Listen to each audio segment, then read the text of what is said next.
What's going on, y'all? This is your host, June Archer, the Winner Circle, here with an amazing guest. You know, I love bringing in super talented people to the show. And right now, I want to talk about this young lady who has been killing it this year during the pandemic, just giving us hit record after hit record, has been on the screen loving hip hop. But I just got to give her just due. She has a debut album, 10, which featured the legendary artists Shaggy and Sean Paul, was just recently nominated for the Best Reggae Album category at the 64th Annual Grammy Awards. And y'all know this is not an easy feat. You have to put the work in. But this is just, I want to say this is the first time that a hardcore female has been nominated in this dancehall category. So, ladies and gentlemen, please welcome to the stream reggae dancehall artist, the dancehall queen herself, Spice. Spice, welcome to the show. Thank you so much. Big up yourself and thanks for having me. Oh man, I'm so happy that we had this opportunity. We got the opportunity to meet each other earlier this year. We had a good time with the legendary Shaggy. A wonderful time. How have you been since the last time I seen you? As we're still trying to juggle this whole pandemic, how have you been throughout this whole time? Just this year. Let's just talk about this year. I have so much to be grateful for, so I can't complain. I mean, the pandemic is still affecting us, but I've managed to, have a few performances and to see my fans again because, we've been sitting down for a year. So this year was a little bit better than last year. So I'm just happy that my album was able to come out. It's my first album, and to be nominated on my first album is also just another burst of excitement. There is absolutely no words for me to describe how I feel. I'm just super happy and I'm grateful. I'm humbled. Big up to Shaggy and Sean Paul. It's just like a lot of things to celebrate for. A I lot of can't. emotions, right? A lot of emotions. So for those who don't know the inspiration behind this new album 10, please share that with us. So for those who don't know, the name of the album is called 10 because I signed my record deal 10 years ago with VP Records. Shout out to VP Records, who's been doing an amazing job with this album and the project. I wanted to call it 10 because I want people to realize that music is not an overnight success. I never want to hide the fact that it's been 10 years since I signed this record deal, and this is the first time we're putting out an album because people need to know the story behind the journey. It never happened overnight. I fight my way through and I kept going and be consistent, and I was releasing hits after hits without an album. So a lot of people feel like I had an album, but I've never released an album. And so I went ahead and called the album 10 because it's been 10 years since I signed the record deal, and this is for the first album. The first song on the album is called Spice. It's called Spice because if you listen to the song, if you never knew who I was, you will immediately know who I am because I paid homage to people who helped me along the way. I basically just explained to you, my real name, where I'm from, what I've been through, everything. So the introduction to the album is also one of my favorites, and it's called Spice. The entire album is just it shows so much versatility, and that's really one thing that I love about it. My song Friends is one of my favorites as well. Mama used to say, when we sing and belt out and can show them the versatility, it makes me super happy about the whole project. So big up to Shaggy, the producer. I couldn't have done it without him. I call him my hero. My son is also on the album, only 14 years old, and we're tackling the issues of Black Lives Matters. So it's a great project, and I'm happy that it's nominated for the Grammy. Yeah, and I want to talk about that song Popo, but before we get there, Malcolm Gladwell says it takes about 10,000 hours to perfect or be the what we can call like the ultimate goal of someone who's actually trying to perfect their craft. What have those 10,000 hours looked like for you over the past 10 years since you signed that record deal? Um, it has given me strength, and it has given me hope. It has made me look at life differently. A lot of things that I didn't know, a lot of people would say, do you regret it? I said no, because it has taught me so much. So I would say within those 10,000 hours, it has taught me so much about the music because I was able to fend and find out a lot of things by myself. I was releasing my own songs. I was my own producer. I was my own music director, so it has taught me so much. And like I said, it's the consistency for me, because within those 10,000 hours, if I wasn't consistent, if I wasn't a hard worker, if I wasn't motivated behind my craft, then I wouldn't be having this interview with you today. No, definitely. And I think that some people are they kind of misconstrue the journey, right? And for your journey, as you're accumulating these 10,000 hours, there are losses along the way. There are no's Yeah, along the way. There are, we don't definitely. really like your music. We don't get your music. We don't like your look. We don't know how to market and promote you. For Yeah. that person who's trying to start a business, write a book, even become an artist, what can you tell them about losing, or is there a way to say, hey, don't lose the lesson in the loss, but what is that word of inspiration or that gem that you could share with someone today who is having a hard time or difficult time trying to actually get something off the ground? Shaggy shared this with me, and I'm gonna share it with you. And it's funny how you're speaking about losses and lessons. His whole thing is losses are lessons. So whenever you're getting your losses, just use them as lessons. And once you use the losses as your lessons, then you will learn from it and know how to overcome it so you do not make the same mistakes again. For me, it's just believing in yourself. And even when you have the haters, let them be your motivators, because they've inspired and motivated me. Because I don't know about anybody else, but if someone said, "Oh, Spice not gonna reach nowhere, she not gonna make it," then I have something to prove. Right. So always make your haters your motivators. It's good, better, best. Never let that rest until your good becomes better and your better becomes your best. That's my motto. Just be consistent and work hard. Set your dreams and your goals and just go for it. You have something to prove and you have one life to live. Yes. Is there a pivotal moment that along this journey that you had to lean on some of that advice? So you had to lean on something higher than yourself, a higher power than yourself to say, Spice, you gotta stick in there. You gotta hold it down. You just, tomorrow, just one foot in front of the other. Has there been a moment? Has there been a loss? Has there been a lesson that allowed you to catapult yourself to the next level? Um, there's so much. And for me, when I said that one of my songs on this album is my favorite is Friends, is because it is real life journey that I've been through. So many people that I've helped along the way, that I've given my all to, my heart, they are the same one that end up turn around and betray me or try to pull me down or to use the followers that I have, to gain clout and stuff, and it hurts. And that song came out just in the right time when I was able to say, Mama used to tell me about friends. And every time I sing that song, sometimes I get emotional, because those moments in my life when my own friends betray me is what really inspired me. Because I'm like, I got to prove something. I got to work hard and show them, that you know I can do this. And so those moments are something that I treasure, because it really inspired me to work hard and to prove them wrong. Where do you get your musical talent and gift from? God. There was no one growing up that you saw that you wanted to um emulate in your a family or lot. in your parish that you grew up?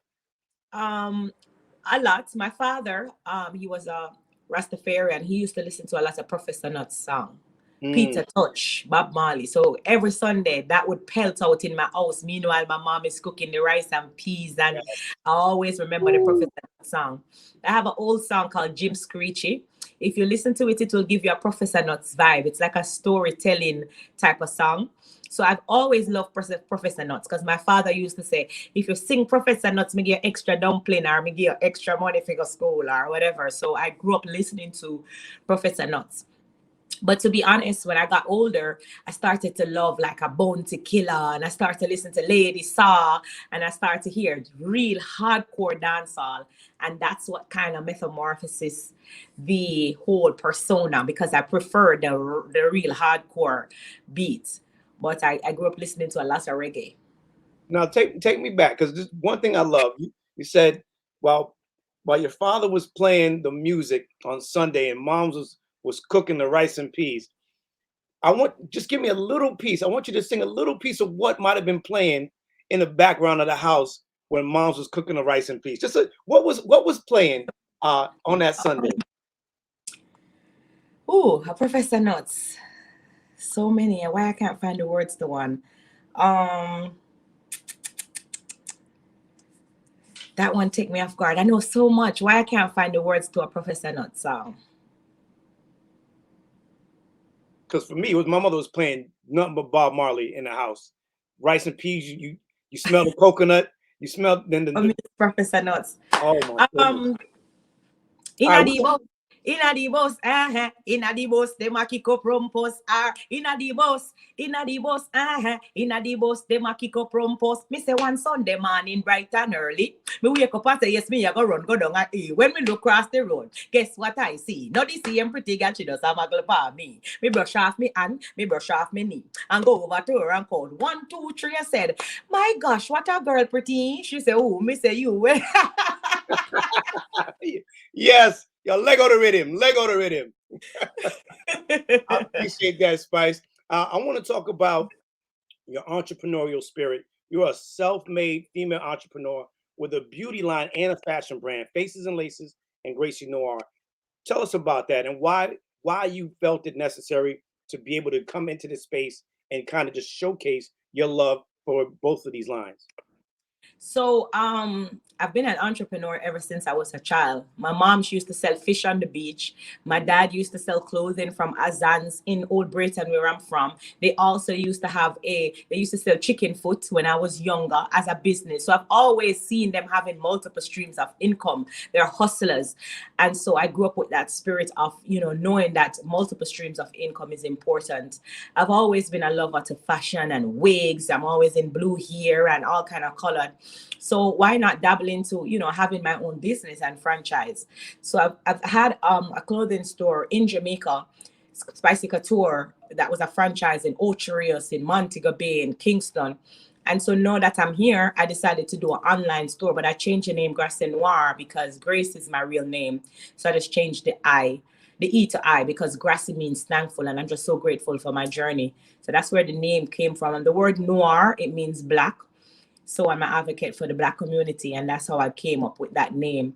So it's doing extremely well. It's now emerged into a family brand because I was only doing female and male, but they were like, where's the kids' clothes? So I just recently did a fashion show and I launched the family brand to GraciNoir. So now it's available for kids, men, women, for the entire family. That is beautiful. And if you weren't busy enough, you also formed a nonprofit organization. I want to talk about that. What was the inspiration behind that, and who does that support and help? So as a Black woman from Jamaica, a lot of people, young girls, they look up to me and they're always sending me DMs and giving me their struggles and what they went through. One day, I think it was maybe over 3 years ago, I posted on my page and I'm very always open on my Instagram. If I have a problem, my fans know. So I call them my best friends because they're the first one I run to.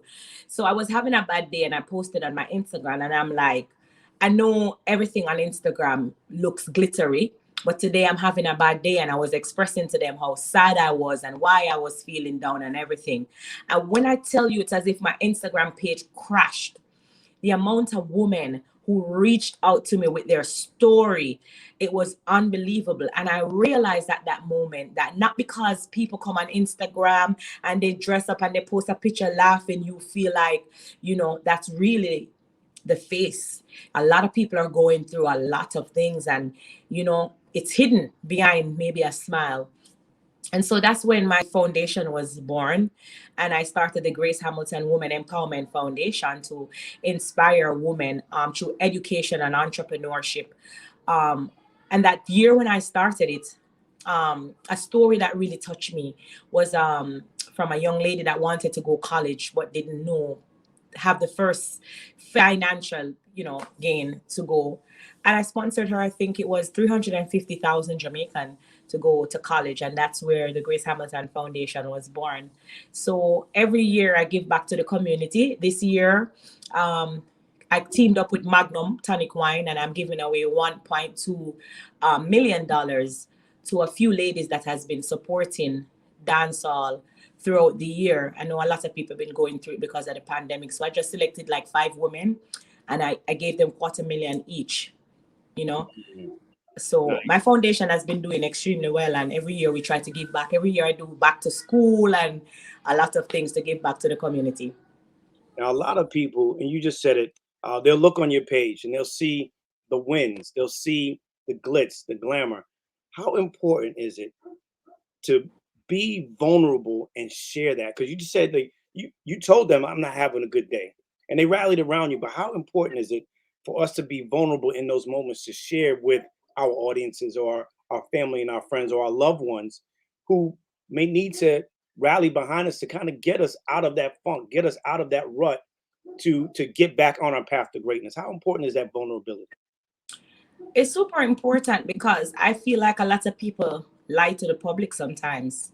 And there's so many people that's going through real life issues, but when they go on Instagram and they see us, the celebrities, posting this happy moment, and it makes them even more depressed because they feel like, oh, I'm the only one. No, you're not the only one. We go through our own individual moments all the time, but celebrities just never seem to want to post that aspect of their life. And I believe it's super important for our fans and normal people to realize that we're all humans and we do go through the same things that you go through. And I feel like if we open up to them, it will make it better for them because it will give them hope. Someone can look at me and say, boy, if Spice go through that and overcome it, I'm going through the same thing. I have hope. You know, so things like that is the reason why I'm so open with my fans. And I feel like that's one of the main reasons why, you know, they love me and look up to me so much, because they can relate to my journey. They know what I've been through. They see the struggle. I tell them I was homeless at one point in my life. I lost my home to fire, didn't have no home. And now when I buy my house and I show them, hey, I just bought a house, it gives them hope. So these are things I like to share the journey so people can know that we're all humans and we're in this together. And I think you should show those wins because it does inspire people, right? Because if you're not doing good, what makes them think that they can do good? If you haven't recovered from, some of those losses, then they feel like, man, if Spice didn't make it, then I can't make it. And she's one of the strongest women I know. Exactly. Right? So, and one of the things I love about you, Spice, and we talked about this first time we met, is you're an advocate for a lot of social issues. One of your songs tackled colorism. I want to talk about that and why that's important and how it translates back to home, meaning Jamaica, how colorism is a real thing, especially when it comes to these industries. You talk about women of color trying to get into the entertainment business or the music business. Why was it important for you to tackle that issue on one of your songs? It was super important because dark-skinned Black woman, and I put the word dark-skinned Black woman because sometimes the lighter-skinned Black woman still do get preferences over the dark-skinned Black girls. And I want to put that out there because I've been through it. So, and I say this to say that Black women in Jamaica used to say I'm too dark to make it. They used to comment on my page, oh, Spice so rich and she now bleach.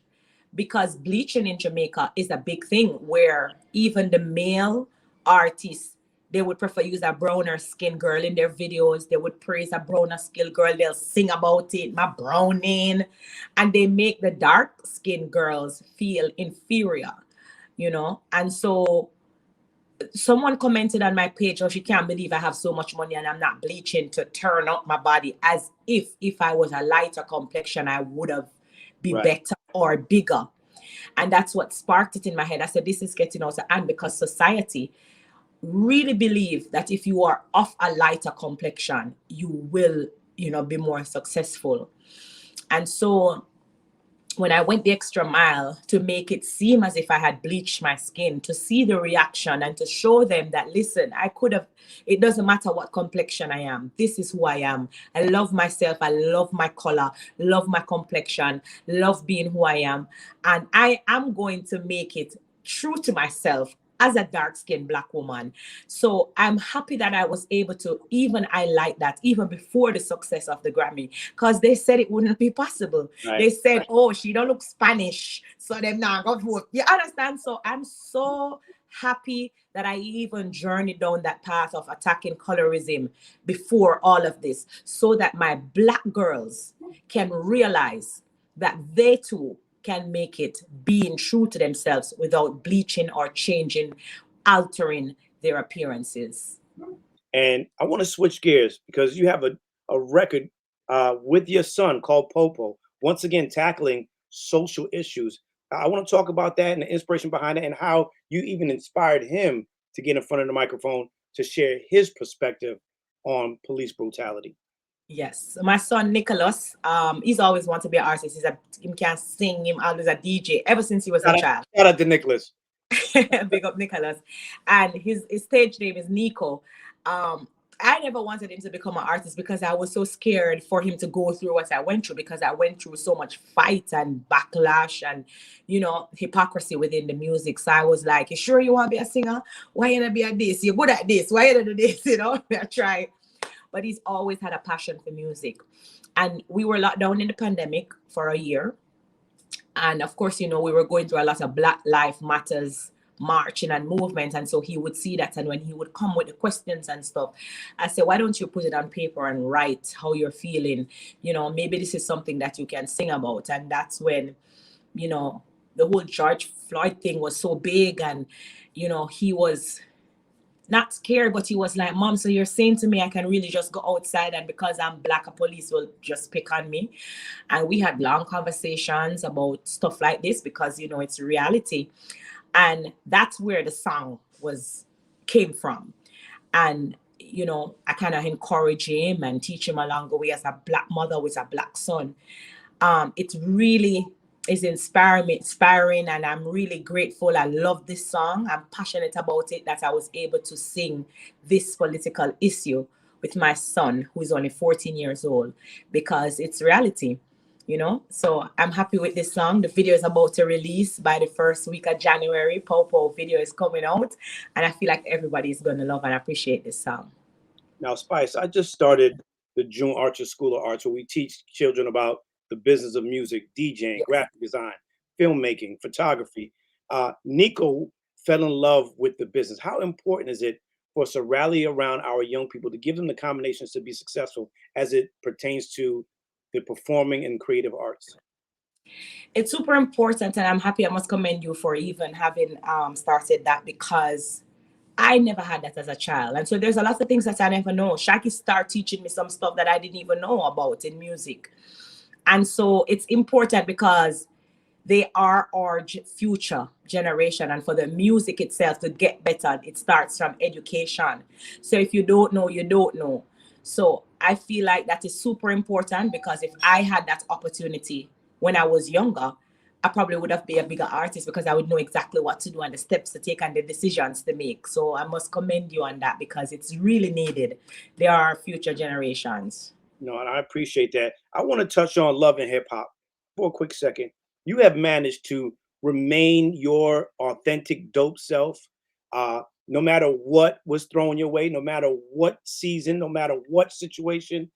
How important is it for you to maintain who you are organically and authentically, to be that brown skinned girl, to inspire other women of color, especially the brown skinned girls, but just women, period? I want to see, because historically it would be, man, these women are catty. Man, look at how these women are carrying on. But you've been able to maintain, like, listen, I'm going to focus on my craft, focus on my music, and be the dopest dancehall reggae artist that you have seen from a female. How have you been able to maintain that? And what goes through your mind when before you get on set or before you get into these situations? It's super important for me because I'm a real artist. A lot of girls on the show is probably just a reality star, but I'm the queen of dancehall. So I had to stay true to myself and represent my genre as the queen of dancehall and as a musician. So it's natural for me to always just be myself and stay true to myself, and I'm not changing no matter what, and now switch, now sell out the things. So that's just me and who I am. So even before I went on the show, it was very known to them. Listen, I'm an artist, and that's where I want to stick to. My music is my first heart, and they know that. And so it was pretty easy. the reason why I decided to be a part of the family and the franchise was because I wanted people to be able to put a face to the name. And I feel like it was an easy collaboration for them to know my personality and see who I am and see this girl, the queen, coming to America, chasing her dreams. I made so many sacrifices to be here, fighting for my music. And, I'm just happy that I made that decision because I feel like it has opened up a lot of doors for me as well. Now, when you and I and Shaggy were together earlier this year, he said you are the undisputed dancehall queen. Is there anybody that comes close? Is there any competition, Spice? I wouldn't say there's a competition because to each his own. The Mm, shoes that Lady Saw did, I wasn't her competition, and I will never replace Lady Saw or take on what she did. She already made a stamp in dancehall. So Lady Saw is Lady Saw, Spice is Spice. What Spice did, it cannot be replaced. So whoever is gonna come after is only going to set their own precedents and do what they're doing, because when they come after me, someone else will still come after them, because that's music. Remember, music not live on nobody's yard.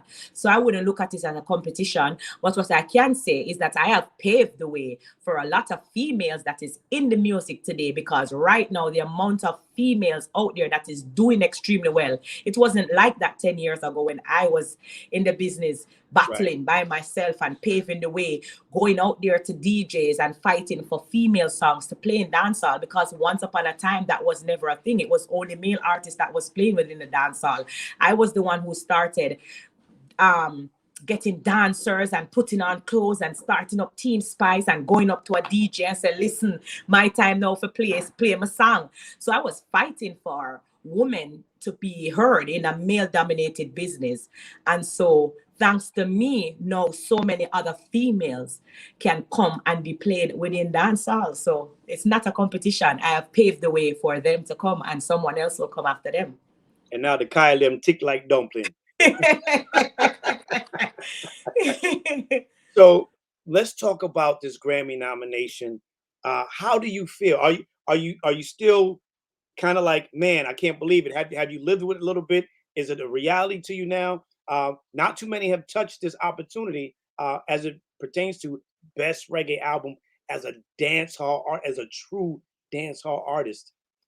You're up for a Grammy. How does it feel? I'm not sure if it's really a reality to me as yet, because I want to be honest that I never thought that I would be here. And I never thought of it because sometimes we allow the naysayers to cloud our minds. They said that this would never be possible. They said that the music was raunchy, it's dancehall. Dancehall don't have a category in the Grammys. So many things came up. They say I don't look like I'm not Spanish looking.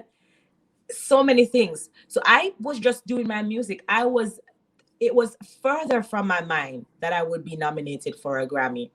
And I also want to be a living testament to our authentic dancehall girls that's coming up, that it is possible, because they made me feel like it was impossible. So I'm happy that I am the first hardcore female to be dominated, because I was fighting for this for so many years. I remember when I was doing my hardcore song, people used to say, I beer dancehall song she sing, a pure hardcore song she does a wine. I've heard it all. But here I am with a Grammy nominated hardcore dancehall album, never been done before from a female. I'm grateful. I'm happy to have created such an historic moment in dancehall. Well, I'm gonna say this. People say I got a lot of audacity, very audacious. So I'm just gonna put it out there in the universe, because I know that the universe will bless us exponentially when we put out positive energy. But I'm gonna say congratulations. I think you got this thing in the bag.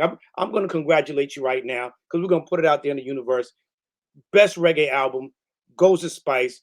We're gonna relive this moment again as soon as you actually accept that, and we're gonna keep it moving. But we're gonna say that we said that on this show today.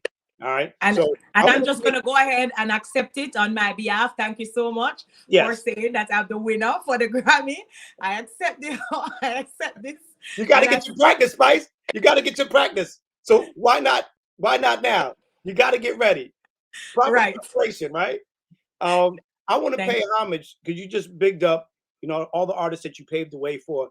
If there were an opportunity to have an all reggae, all dancehall reggae show, a tour, and you were a part of it, right? And you could bring 3 artists with you.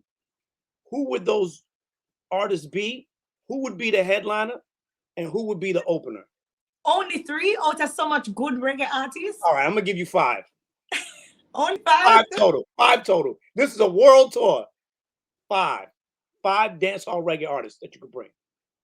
Who would they be? I mean, who would open up and who would headline? Shaggy and Sean Paul. All right, so we got those 2. All right. Because they're on my biggest record on my album. So you know me have to go with the 2 top legend them we represent for dancehall. Big up Sean, big up Shaggy. What up? All right. Gaza Nation, right there, so I have to go get the world boss. The world boss after the party. Vibes Cartel. Only 2 more? Only 2 more. Bounty Killer. All right. Oh my. So I'm not included. Because I forgot to carry Baby Sham and then me would have be a next. Baby Sham and you. But you ain't got no females in there. What happened? That's why I say if I'm included. Or you're included, but we still, you got all the dudes. What? That's why I can't get 5. Because I would have carry Jada Kingdom, would have want to carry Pampote, would have want to carry Chanel Muir. Would have want to carry all of my people. Oh my God, I can't with you. Ladies and gentlemen, that is Spice. The new album is out, 10. The new singles dropping at the top of the year. Popo with her son, Grammy nominated Best Reggae Album. Spice, where can we find you? Where can we follow you? And what's next for you? Spice Official is my social media handle on Instagram, Facebook, Twitter, so you can follow Spice Official. What's next for me? The video for Popo drops in January, and you know, I'm promoting the songs off of my album 10, so make sure you stream 10, and I'm super excited. I'm just working on new music. Always gonna have new music, you know. So big up to my besties and my fans, and thank you so much for supporting me. Big up to Barack Obama. Let me say this again. Big up to Mr. President Barack Obama for choosing my song, for listening to my song throughout the year. Go down there. And thanks to everybody that has been supporting me. Shout out to Mr. President. Amazing. That had to be a good feeling. Yeah. Spice, we love you, sis. Thank you so much. What you're doing. I'm excited. I know though the next single, whatever it is, though, I want to be in that video, and we're gonna figure it out. Okay. I don't know how we're gonna make it happen, but we got to get together again. It was such a amazing time. The first time, this time has been amazing. I love you, sis. Keep doing what you're doing. Keep bringing us the raw, unadulterated dancehall reggae. We need it, especially for the diaspora to fall back and love and represent reggae music to the fullest. Ladies and gentlemen, that is Spice. I am June Archer, your host. Thank y'all so much for tuning in. God bless y'all. Peace. Thank you. Big up. All right.